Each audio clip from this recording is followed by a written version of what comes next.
Hey guys, how's it going? Jason Station here. Welcome back to the video. This one's really cool. This is going to be the patch review of this week, and I think it's the one that a lot of us have been anticipating for a pretty long time. And sort of a sneak peek, I have seen some of the changes, and I think there's a lot of impact across the board on pretty much all of the top tier decks. So let's jump into it. There's a lot of cards to cover. Hope you're excited, as I am, for the new meta that is coming this Wednesday. But let's jump into it. All right, first things first, allowing going down from a 1-6 to a 1-5. In addition to that, we also have Tentacle Smash going from a spawn 3 to a spawn 2. This is a slight error. Yeah. classic Legends of Runeterra patch notes. Wouldn't be a patch notes without an error like this, but it's going down from a spawn 3 to a spawn 2. The rest is pretty much the same. Now, I think the allow change by herself is a little bit less impactful. You know, like 1-5 is already really hard to deal with just based off of board. Most decks I could already deal with her, like Calling Strike Flock, already just set her up fine. It's not really, there's not really like 5 attack units in the meta that's like trading into Lowy. But of course, this being like less stats definitely does matter in some scenarios. But of course, counteract by the part that it's usually buffed by like chimes, things like that.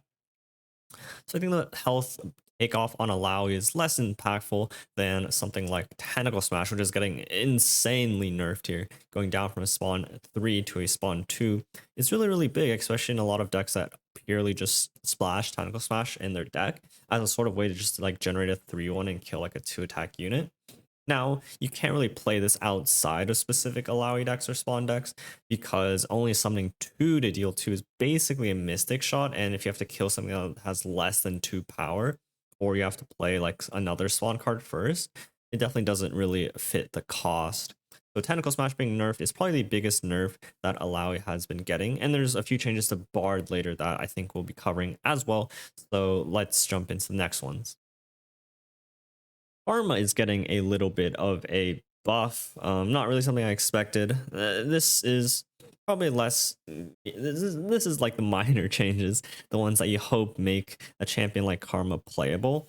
But it's not the issue with Karma is never really the survivability. Although of course this break point between 3 and 4 is really big against a lot of the PnZ removal, like Get Excited, Aftershock, Gotcha, things like that. It's like the break points between 3 and 4 is big, but it doesn't change the fact that Karma is only an enlightened payoff, which means that you have to get to 10 mana crystals. And in this current meta, you know, that's not really what is going on, but we'll see. The meta will be slowing down with some of the changes, but I'm not going to try to spoil things too much before I get to them. Gnar reduces the cost of Pokestick by 2 now instead of just 1, which is cool. I think this is a cool change. Like having a 0 mana Pokestick is really good because you basically get a free proc on your opponent's Nexus in order to trigger any sort of transform cards. In the past, you had to debate whether or not you wanted to play your Pokestick for 2 mana just to create a new one, but I think this discount actually does something relatively impactful. You don't have to actually play your Pokestick from hand, and get the reduction of 2 is actually a decent payoff. Zillion's spell is changing from Chrono Shift, which is when an ally champion dies this turn, give it +3/+3, into Careful Prep, which is you know, phenomenal. This like synergizes superbly well with himself. If you can play Zillion, then play Zillion's spell as Careful Preparation and hit Time Bomb, you have a leveled Zillion. And you know, that's the super high roll cases, right? Careful Preparation itself is sometimes a little bit of a trap card because it can brick, because if you don't choose a card out of the 3 options, then this card is really bad. So there's very specific decks that, you know, want to actually play Careful Preparation. Zillion himself is decent payoff out of it, but there are trap cards or there's bait cards, and you don't really hit the skip button on it. But overall, going from Chrono Shift into Careful Preparation definitely just makes a lot of sense as a champion where they have champ spells that actually correlate to what the champion does. I think it's really cool. Bard. Here's like the big part. So Bard doesn't start planting chimes until you have 3+ mana gems. So what this means is that, and I believe this is a round start, so I believe what this means is you don't get 3 chimes on round 1 and you don't get 3 chimes on round 2 unless like you ramp or something weird. But once you have 3 mana gems, then you start to put 3 chimes into your deck.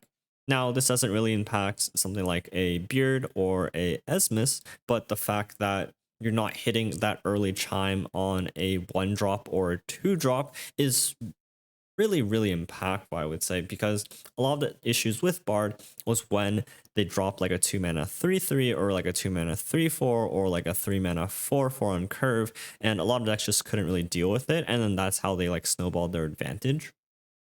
So this mitigation of how many early chimes it can actually draw definitely slows down the deck a lot, eases off a little bit of that early pressure, and I think makes the card overall a lot fairer.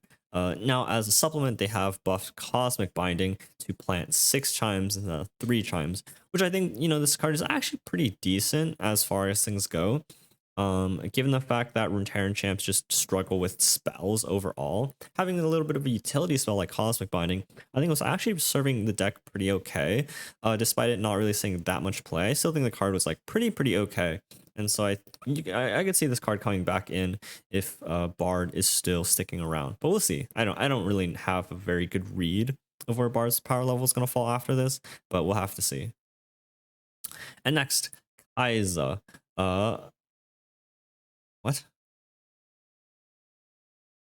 Okay, the formatting here is really awkward, but Kaisa changes. Second skin going to slow speed, supercharged going to 4 mana, super impactful. You can interact with the target that they're trying to second skin. So if they try to interact or they try to second skin like Valor, for example, you can Mystic Shot it. But I think the bigger change here is definitely supercharge, and you'll later see Ancient Hourglass. Supercharge going 3 to 4 mana makes it is 1 turn slower, right? Because if you think about this kind of deck, at least in the current iterations of Mono Kaisa, where they're trying to combo off on turn 5, they can go supercharge second skin and also play Kaisa on turn 5. But now they can't do that anymore because they don't have the mana to do that with supercharge. So the earliest they can realistically do Kaisa into supercharge into second skin is turn 6. And, buying yourself a whole turn might not seem that much, but if your opponent's hacking on odds, all of a sudden that turn 5 turns into turn 7, or they have to play Kaisa down on like a turn 6, and then you can interact with it before they get second skin, is really big. So this supercharge change is a lot. I think a lot of times that decks in the past have gone slow down by 1 turn. It has made a huge impact on the deck overall. And we'll talk a little bit more about Kaisa later down the line, but let's get through these changes. Hate Spike going from a 2 mana to a 1 mana card. Wow. I think that's good. I think that's like actually really decent. This is in Shadow Owls. It synergizes with the self kill kind of mechanic, dealing 1 mana to deal 2 while killing an ally and something random husk. I think that's actually a really decent payoff. Now, it's not in the same category of Urbane as like Glimpse Beyond or something like that. But this is actually a decent payoff where you're getting a random husk back, and you don't need to like use the husk. You can just like kill the husk with another thing and just get the value out of it as well. Like, this is actually a really decent card. Although I don't think like SI, like the Swarm Zoo package or whatever you want to call it, is getting any buffs. So I don't really see this being too impactful. But this is like kind of cool.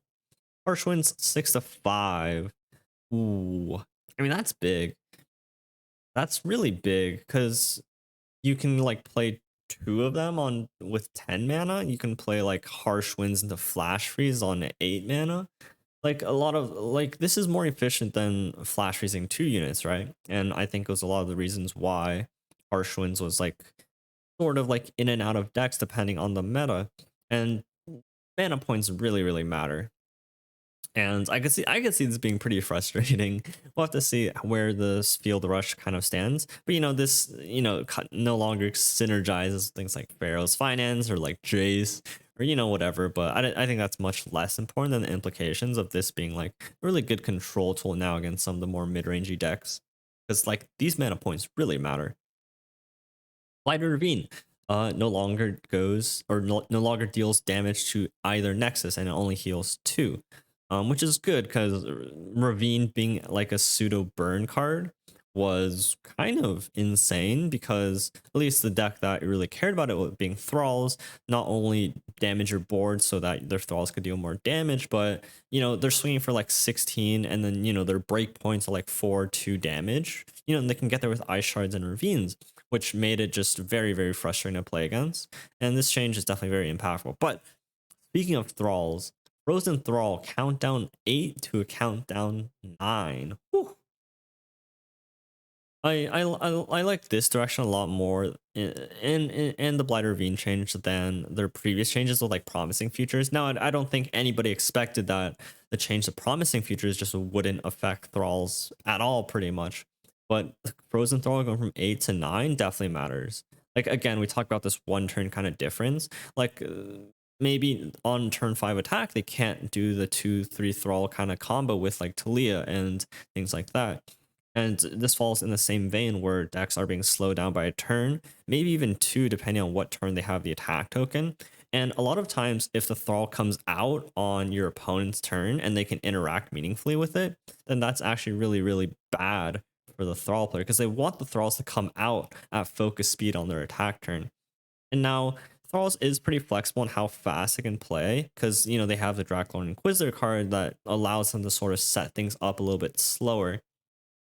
And the fact that thralls themselves just are very hard to deal with is still an issue, I would say, with the deck. But you know, any sort of slowing down of this sort of deck is always helpful. I just don't think it's hard to make these changes super impactful in the relative terms because compared to a lot of decks that have gone completely gutted in the past, like this doesn't really fall in that category for me.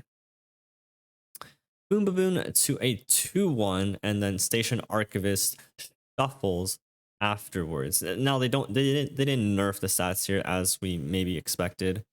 But Boom Baboon is going down to a 2-1, which is huge. Boom Baboon, I think, was definitely a very, very strong card. Not only does it come down as a 3-1, meaning it can basically trade even or trade up, but also generate a Flame Chopper in hand that was super synergistic with any sort of PnZ deck that wanted to play this card. Having a 2-1 stat line is very, very tough, can no longer block fearsomes, can no longer trade into 3 health units. It's very, very hard to have a 2-1 stat line in the sort of deck that wants to play Boom Baboon. Because it's very tempo, you know, Boom Baboon decks have been very tempo heavy, and a 2-1 stat line just doesn't really cut it.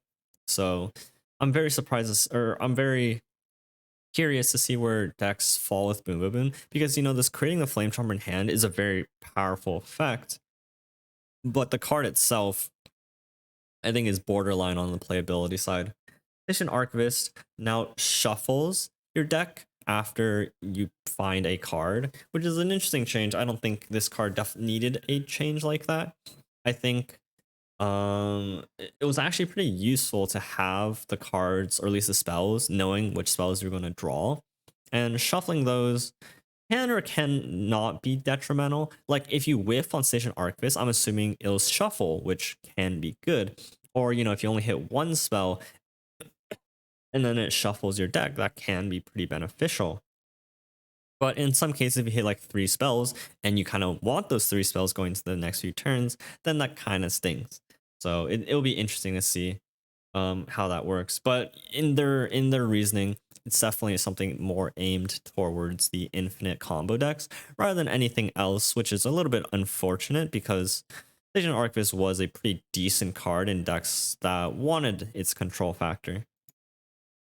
Ravenbloom Conservatory going from a countdown 10 to a countdown 12. Yeah, they're just following suit, kind of just like taking a little bit off of each of the top decks. Ravenbloom Conservatory obviously being a very, very potent card. I think a lot of us agree that it was a very strong card, albeit not super oppressing, but if they want to shave a little bit off of everything, this is a very nice touch. Again, it slows down by 1 turn. Kadrigan the Ruined grants an ally challenger and +1/+1 instead of granting an ally champion or dragon challenger. So now it's less restrictive on what it gives challenger, and it also gives it a +1/+1 buff. Hoping this bump should make him an interesting candidate for inclusion in Dragon other decks. Problem is, like, if you want to play dragons, just play Screeching Dragon on 5. You could give some interesting things challenger with this card, but at that point you probably just play Confront if you're really that desperate for challenger. And so I don't really see this change as being super impactful. And the archetype itself is not a reason to be playing this card anyway. So cool change, but not really the cup of tea. Mark the Storm, cannon spell, dealing 2 to dealing 3. It's cool, but that was never really the issue with cannon. Cannon's issue was its consistency in drawing cannon early and also being locked into a mono Ionia shell, because cannon isn't really doing anything if you don't have multiple cannons out on the board. And yes, there are certain breakpoints between 2 and 3 that are quite impactful actually, but I don't see this change like bringing cannon back. But there's some other interesting cards that were buffed in Bano City, and we'll get to those in a bit. Starbone, if you behold a Celestial, create the messenger in your deck and grant allied Celestials ever +1/+1. Interesting. Okay, so if you hold a Celestial, create a messenger in your deck. That part is a little bit strange. I think that's just there to like keep the flavor. So it's a lot easier to activate because you no longer need to have exactly the messenger, and then you can give all your Celestial allies +1/+1. So definitely a nod towards this mono target kind of shell, because something with like Mountain Squire into like Snake and then like Starbone to get like a 2/2 Serpent for 0 mana, it's actually pretty potent. Like this the Invoke Celestials deck in the past has always been this sort of pseudo kind of tempo deck early on with like the Mountain Squires, the Spacey Sketchers, to find some early pressure and tempo, and a 2 mana like buff everywhere thing to all Celestials as long as you behold a Celestial at burst speed can also be a combat trick. Like that's pretty good.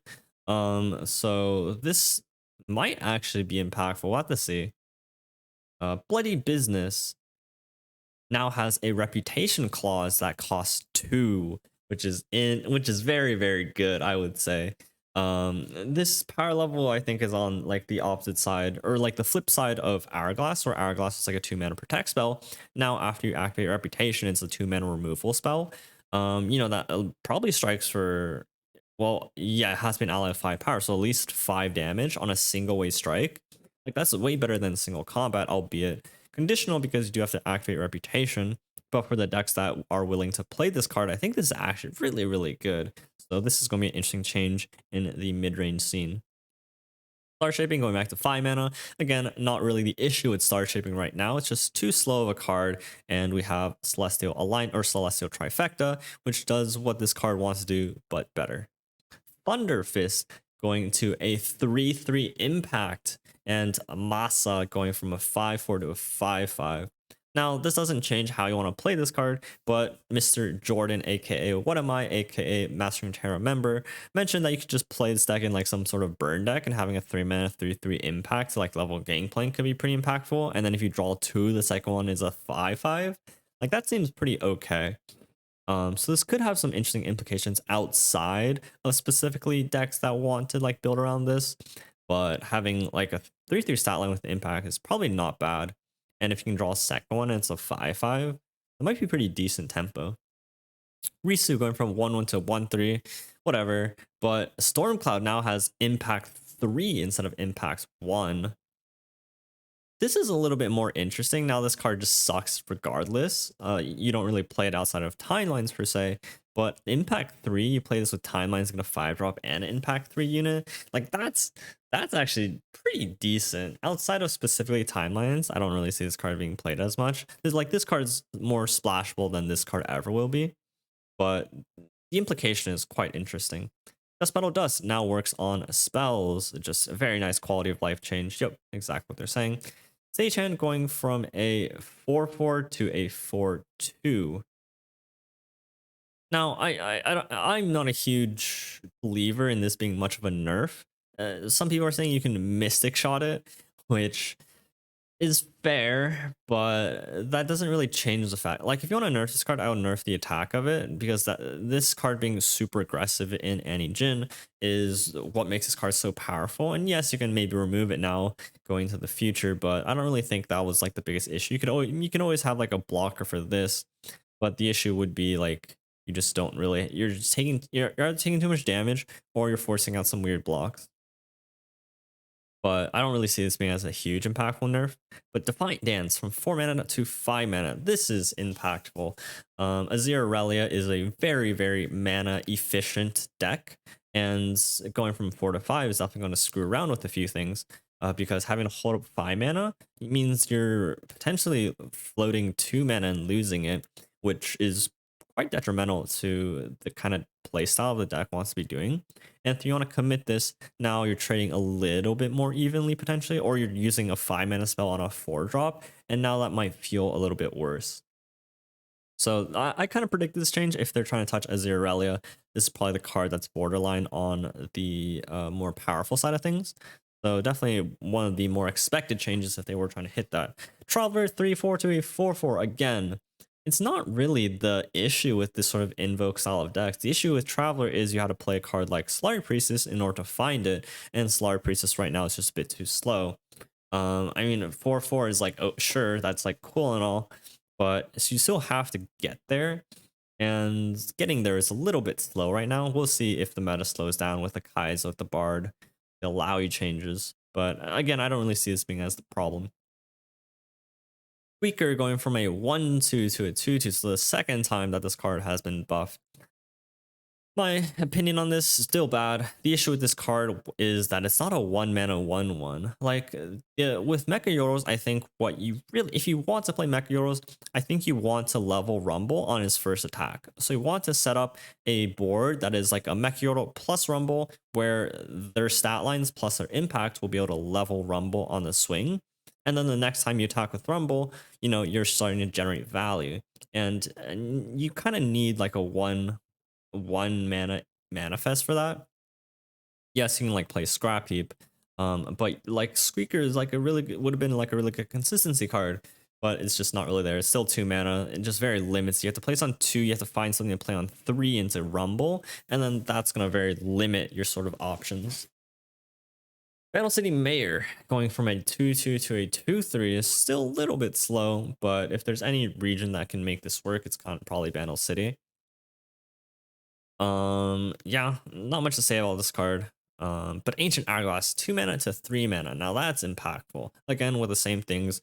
When you think about a combo deck that's very mana hungry, like Mono Kaisa, albeit Mono Kaisa is probably going to be slowing down a little bit. Like these breakpoints are really big. Needing to hold up a 3 mana to protect a unit versus holding up 2 means that you spend 1 less mana on developing a unit, and that can either slow down your evolve curve, or you just have to play Kaisa 1 turn slower. Definitely makes their plans a lot more awkward, and is a card that I wanted to see. Streamo was not intended to be the premier unit protection region, and it was a time for a change. And I think this is more of a pun than anything else, but good on them for finally realizing that. Everglade Collector to a 2/5. I actually think this change is a little bit scarier than people think, because at 5 health, like almost nothing kills this card. And I don't want to say this card is like OP or anything like that, but having played against this card in the past, like this card can farm. It's definitely slow at 5 mana, but this is actually quite scary. And let's see.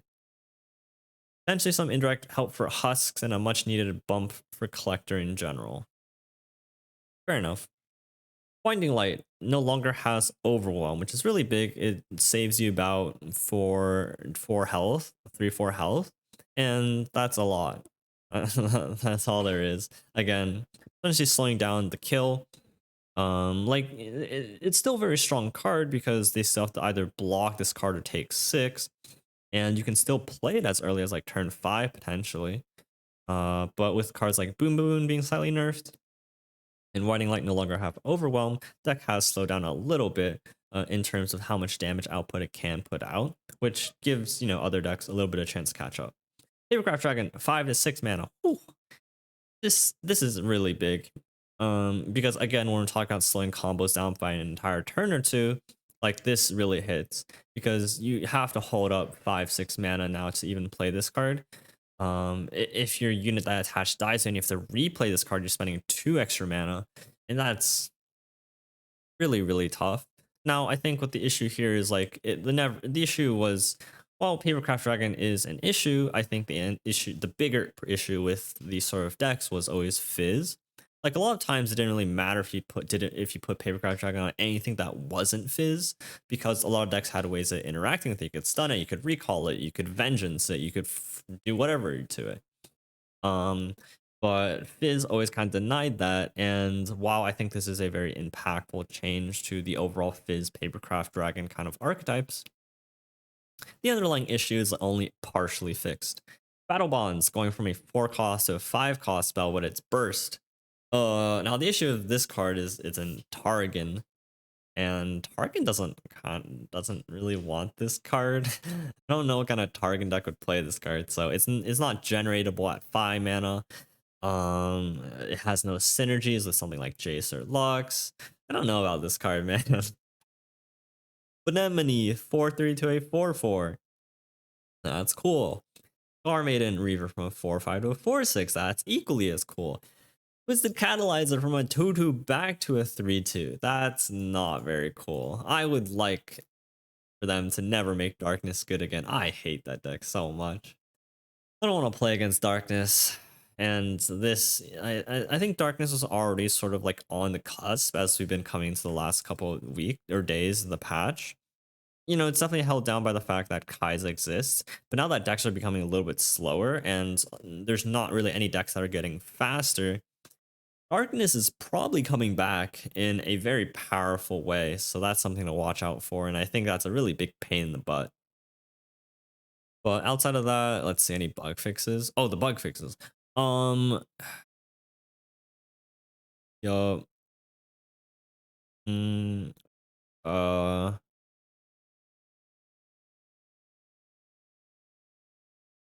Using choice cards with targeting no longer causes both options to freeze on screen. Great, cool.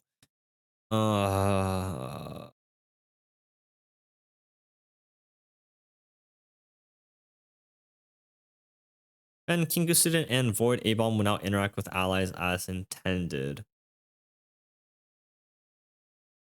So this is more referring to like getting extra additional barriers for Shen. I don't think this is a key guardian change. So in terms of quote unquote bugs that I think were identified and asked to be fixed, like key guardian and I forgot what the other one was. I don't think that's a change. So in terms of bug fixes, I don't think there's really anything of worthy of mention, and it's really just the impact of the cards. Now, I think I think overall this is a very, very pleasant change and one that I think a lot of people wanted. A lot of the top decks are slowed down by a turn or two, and either were impacted very heavily by their power level, especially Alawi with Tentacle Smash, Bard with less chimes, Kaisa with a supercharged slow skin, as well as Ancient Hourglass, Thralls with Boon Baboon and with Blight Ravine and Frozen Thrall, Winding Light with Boom Baboon as well as Winding Light, and wherever it is, and Fizz Papercrafts, Ravenboom Conservatory decks. Like there's like 7 of like some of the best decks right now that have just been toned down a notch. Now the buffs, which is like super impactful, gives a lot more breathing room for a lot more decks that were kind of getting pushed out. Now on the buff side of things, I don't think there's anything. I'm not huge on many of the buffs. Like Bano City Swarm, is that realistically what's like good? The invoke style of decks might be very interesting with Starbone. Like this might change things, but I'm still a little bit skeptical. But I think Starbone is probably one of the more interesting buffs across the board, apart from like Bloody Business being good for reputation decks. Outside of that, well, this patch was definitely more fixated on nerfs. Like Gnar is pretty okay, Zillion's like pretty okay, but a lot of the buffs realistically aren't really going to come through. I'd love to be surprised as per usual, but across the board, I'm very happy that a lot of these decks did get touched up. Now, Yasuo Katarina has not been touched at all, and Alawi being slowed down is great for the deck. Kaisa is probably still as bad, if not even worse, into Yasuo Katarina, which is huge. It being Ionia means that it's okay-ish into control decks. things like that. Like the Winding Light deck got a little bit nerfed, so that was like one of the worst matchups as well. So I can see, Yasuo Katarina being quite well as even going through the patch. I'm kind of curious to like try out this sort of invoke style of deck, but I still think it's missing a couple tools. But overall, very positive across the board. Let me guys know what you guys think about the patch. Let me know what you guys are excited to try out as the meta comes through. Hopefully it's not darkness. Please not darkness. But I'll catch you guys later. Thank you guys so much for watching, and I'll catch you guys next time. Peace out, guys. Take care.